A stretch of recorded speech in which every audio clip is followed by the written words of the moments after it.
Yo les amis, c'est Kazin, j'espère que vous allez bien. N'oublie pas qu'en ce moment tu as les boosters McDo. Alors c'est vrai que beaucoup m'ont posé la question ou sont surpris.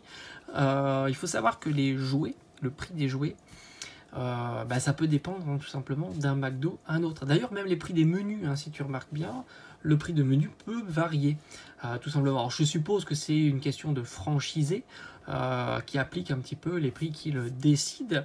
Moi, chez moi, je peux trouver donc, le jouet seul à 2 €. Alors évidemment, c'est pas ce que je fais, parce que comme je t'ai déjà dit au travers de mes vidéos, j'y vais en famille. Donc par conséquent, je prends plusieurs menus Happy Meal, ce qui me permet d'avoir plusieurs boosters. En aucun cas, je demande le jouet tout seul, même si je pourrais le faire, c'est 2 €. Mais j'ai vu aussi près de chez moi, ça arrive, d'autres McDo qui proposent le jouet seul à 3 € et le menu Happy Meal à 4,75 €. Donc par conséquent, il faut mieux prendre un menu Happy Meal parce que tu as quand même la petite frite, le petit coca, le petit dessert et le hamburger ou le cheeseburger ou les nuggets, enfin ce que tu apprécies tout simplement.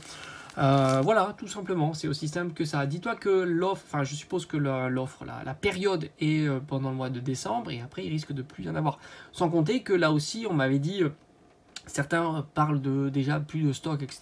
Par chez moi, je t'assure, il y a du stock, il n'y a pas de problème. Mais vraiment, vraiment pas de problème. Je te le dirai d'ailleurs si un jour je vois qu'il n'y en a plus. Mais là, il y a des quantités astronomiques et les McDo sont pas spécialement pleins. D'ailleurs, tu t'aperçois que dans les fast-food, souvent, il n'y a pas trop de monde. C'est fini un petit peu le temps où il y avait énormément de monde dans les fast-food. On ferme la parenthèse et on va revenir sur le sujet de la vidéo. 100 € sur 4.5 pour débuter une collection scellée. Franchement, là, c'est vraiment le budget, on va dire, idéal où tu peux vraiment te faire super plaisir sur 4.5 et là aussi on va faire deux variantes tout simplement et on va rajouter donc un must-have supplémentaire. Alors, je t'invite à regarder ma vidéo précédente où j'ai fait avec un budget de 50 €, ce qui est plus restreint, qui te limite un petit peu dans les must-have, et on avait sorti le TB qui est souvent pour certains le meilleur item à garder en scellé, surtout dans les séries .5 puisque tu n'as pas les displays et les boosters individuels parfaitement scellés. Donc là, c'est vrai que tu as un petit peu moins de choix dans les séries .5. Et là, par conséquent, on va pouvoir introduire avec un budget de 100 €, ce qui est assez conséquent, le TB. Le TB, franchement, c'est une tuerie. Mais en règle générale, les ETB sur Écarlate et Violet, on peut dire qu'elles sont toutes réussies. Je t'ai fait une vidéo sur les différentes cartes promotionnelles que tu pouvais trouver, les AR que tu pouvais trouver dans les ETB. Je t'avais dit, franchement, c'est des cartes qui sont sous-cotées, sous-évaluées, sous-demandées. Et franchement, il ne faut pas les sous-estimer justement parce qu'elles sont vraiment topissimes. Et là, ça ne déroge pas à la règle. Malheureusement, on a 9 boosters. C'est un petit peu le revers de la médaille de cette nouveauté d'avoir une carte promotionnelle à chaque fois. Et 9 boosters, même sur des séries non .5. Ils ont gardé le pattern sur les séries .5. Avant, on avait 8 boosters, pas de carte promo. Et les séries .5, 10 boosters, une carte promo. On a perdu un booster. Et on a gagné quand même sur le long terme, puisqu'il y a plus de séries qui sortent que de séries .5. Donc on est gagnant évidemment avec ce nouveau pattern, sauf sur les séries .5. Très intéressant, Mimikyu en design, ça c'est splendide, elle est fantastique. Vraiment elle est fabuleuse cette ETB. Et on rajoute donc la carte AR de Mimikyu qui est aussi splendide. Dans la version japonaise, elle est intégrante à la série. Tu sais très bien que dans les cartes japonaises, tu n'as pas les coffrets, les items comme ça. Et par conséquent, chez nous, elle est plutôt en carte promotionnelle. Et j'ai envie de te dire, c'est plutôt sympa. Comme ça, ça te permet d'avoir, encore une fois, pas une ouverture 100% mauvaise. Si malheureusement, dans ton TV, il n'y avait pas grand-chose, tu as toujours le lot de consolation qui est la carte promotionnelle. Voilà. Mais c'est vrai que la carte, en règle générale, n'est pas très très chère. Donc on va l'inclure dans le petit lot qu'on va faire à 100 €. On va mettre déjà une ETB. On va partir sur une Pokébox. Et là, sans surprise, si tu veux avoir la Pokébox la plus stylée des 3 proposées, et franchement, je pense qu'on est tous assez d'accord, c'est de rajouter le Dracofeu Terra cristallisé. Alors même s'il ne fait pas consensus, le Dracofeu en version Terra cristallisé, je trouve qu'il est largement mieux que les 2 autres Pokébox de Fortivoire ou de Roue de Fer. Après, c'est un avis personnel, mais je mettrai en tous les cas à 25 €. Donc on est déjà à 80 € cette magnifique Pokébox de Dracofeu. Qui plus est, ça fait plaisir, même si ça fait un petit peu du réchauffé. On avait déjà vu sur Destiny Occulte la Pokébox à l'effigie de Dracofeu. Sans compter que pour Destiny Occulte, pour le coup, les 2 autres Pokébox étaient plutôt intéressantes puisqu'il y avait du Léviator et du Raichu. Et là, franchement, le choix était plutôt sympa.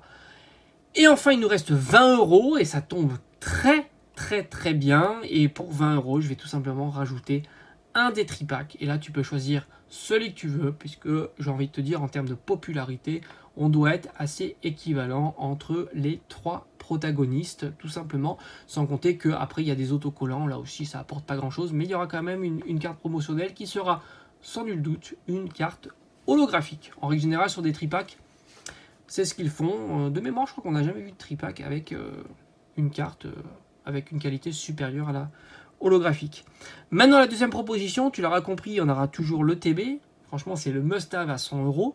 Hein, on ne peut pas transiger. Il faut qu'on ait le TB dans la collection. Mais cette fois-ci, tant pis, on va oublier la Pokébox, puisqu'on va rentrer un item qui est plus cher que 25 €. Donc, on ne peut pas introduire la Pokébox et cet item là, mais on va aller sur le bundle. Le bundle, c'est tout simplement cet item là où tu as 6 boosters à l'intérieur. C'est vraiment l'item tendance de 2024, j'en suis assez convaincu, et par conséquent on va le rajouter. C'est 35 €, ce qui alourdit considérablement la note et qui fait passer la note à 90 €.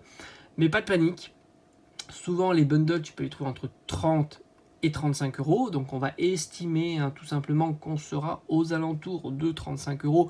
Et comme le TB, souvent on peut les avoir à 55, 52, voire 50 €, comme par exemple Micromania ou Fnac proposaient les items 151 les plus intéressants avec les prix les plus attractifs, sans compter que tu peux avoir des cartes promotionnelles.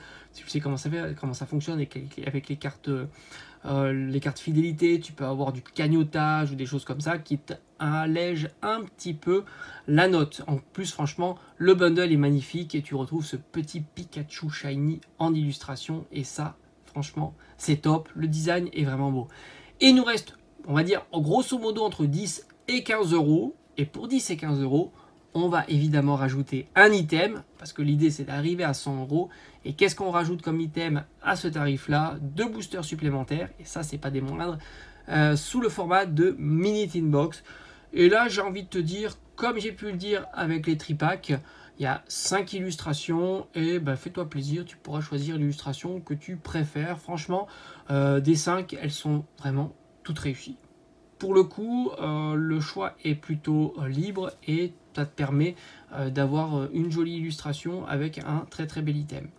Donc je pense que pour 100 €, c'est vraiment les deux choix les plus intéressants dans une collection à sceller, qui risquent de s'apprécier avec le temps, parce que ce sont des items qui ont tendance à être plus recherchés et par conséquent plus rares que d'autres items.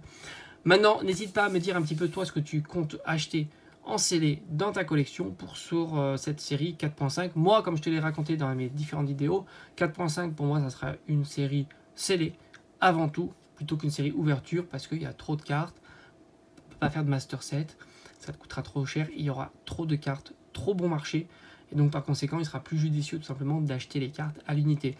Beaucoup de cartes Petit Shiny et Full Art Shiny vendront moins de 5 € ou moins de 10 €. Dans cette fourchette entre 5 € et 10 €, tu en auras énormément. Et les SAR et les AR tombent trop difficilement. Donc par conséquent, autant directement aller sur le marché de la revente et d'acheter les cartes qui t'intéressent tout simplement. Allez, je te dis à bientôt. Merci d'avoir regardé la vidéo. Ciao, ciao.